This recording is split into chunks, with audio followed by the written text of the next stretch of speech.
Green house technology and introduction.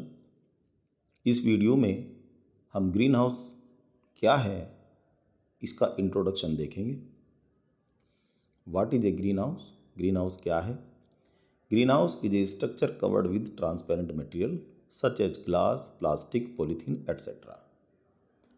In the greenhouse, environmental factors such as light, temperature, humidity, air composition are controlled.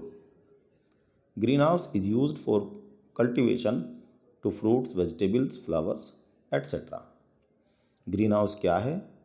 Greenhouse पारदर्शी सामग्री से ढकी एक संरचना है। किस पारदर्शी सामग्री से? जैसे कांच, प्लास्टिक, पॉलीथीन आदि। ग्रीनहाउस में पर्यावरणीय कारकों जैसे प्रकाश, तापमान, आर्द्रता, वायु संरचना आदि को नियंत्रित किया जाता है। और ग्रीनहाउस के उपयोग क्या हैं? फलों, सब्जियों, फूलों आदि की खेती के लिए इसका उपयोग किया जाता है। यानी कि जो छोटे पौधे होते हैं उनका प्रोडक्शन ग्रीनहाउस के अंदर किया जाता है। और ट्रांसपेरेंट मटेरियल से क्यों कवर किया जाता है? जिससे कि बाहर के एनवायरनमेंट से इसको अलग कर दिया जाए और साथ ही साथ इसके अंदर काफ़ी मात्रा में लाइट अंदर चली जाए। अब देखते हैं environment inside a green house. Green house के अंदर का वातावरण। The environment inside the green house can be controlled by manipulating environmental factors according to the requirement of the crop and optimum environmental conditions can be provided to the plants which results in best production in terms of quality as well as quantity. Green house के अंदर के वातावरण को फसल की आवश्यकता के अनुसार पर्यावरणीय कारकों में हेरफेर करके नियंत्रित किया जा सकता है और पौधों को इष्टतम पर्यावरणीय स्थिति प्रदान की जा सकती है। अर्थात ग्रीन हाउस के अंदर के वातावरण को फसल की आवश्यकता के अनुसार परिवर्तित किया जा सकता है, जिससे फसल को ऑप्टिमम एनवायरनमेंट मिल जाता है, जिसके परिणाम स्वरूप मात्रा के साथ साथ गुणवत्ता के मामले में भी सर्वोत्तम उत्पादन होता है। जिससे क्या होता है कि जब उसको ऑप्टिमम एनवायरनमेंट मिल जाता है तो वहाँ पर प्रोडक्शन की मात्रा भी अधिक होती है और जो प्रोडक्ट बन रहे हैं उनकी गुणवत्ता भी बहुत अच्छी होती है। Advantages of green house. Green house के लाभ। The environment in the green house is suitable for crop production, so the crop cultivated in green house is better in following terms. What are the terms? In terms of quality, better appearance, texture and taste. In terms of quantity, 10 times more production. In terms of marketability, low damage of product. Next, year-round production of crops, that may be floricultural or vegetable crops. Efficient utilization of chemicals, pesticides to control pests and diseases. Water requirement of crop very limited and easy to control. Green house के लाभ क्या हैं?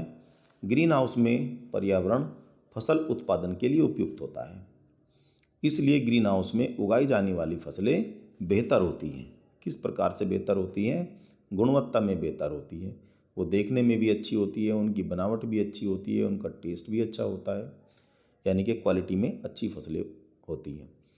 मात्रा में भी अधिक होती है, 10 से 12 गुना तक अधिक उत्पादन ग्रीन हाउस के अंदर लिया जा सकता है। विपणन क्षमता में भी अच्छी होती है, क्योंकि जो प्रोडक्ट अंदर बनते हैं वो क्वालिटी वाइज अच्छे होते हैं और उनमें डैमेज कम होता है। फूलों या फलों या आपकी सब्जियों की फसलों को वर्ष भर उगाया जा सकता है, क्योंकि ग्रीन हाउस के अंदर हम वातावरण को बदल सकते हैं, इसलिए वर्ष भर किसी फसल का उत्पादन किया जा सकता है। कीटों और रोगों को नियंत्रित करने के लिए रसायनों, कीटनाशकों का कुशल उपयोग होता है, यानी कि रसायनों और कीटनाशकों का वेस्टेज कम होता है और कम मात्रा में ही काम चलाया जा सकता है। फसलों की पानी की आवश्यकता बहुत सीमित और नियंत्रित करने में आसान होती है। तो पानी की भी कम आवश्यकता होती है, क्योंकि ग्रीन हाउस के अंदर जो इरिगेशन सिस्टम है वो बाहर के तुलना में डिफरेंट होते हैं। करंट सिनेरियो या वर्तमान परिदृश्य क्या है ग्रीन हाउस के बारे में। In India use of green house technology started only during 1980s and it was mainly used for research activity.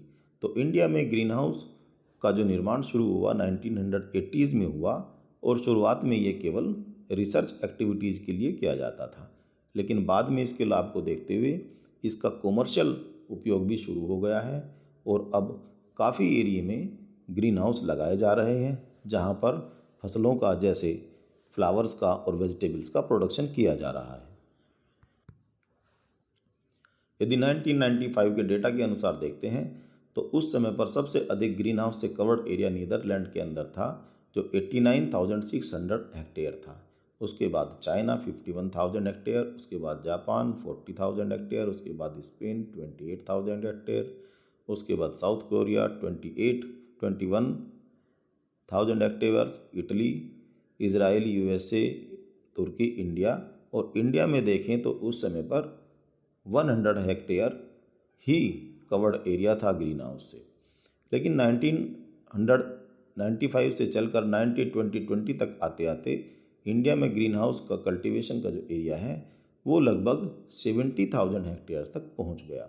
इससे पता चलता है कि ग्रीन हाउस जो लगाए जा रहे हैं बड़ी तेज़ी से लगाए जा रहे हैं और आज जो फार्मर्स है वो ग्रीन हाउस का यूज़ कर रहे हैं और ये बहुत ही लाभदायक एक तकनीक है जिसका आगे भी बड़ी तेज़ी से विकास होता रहेगा।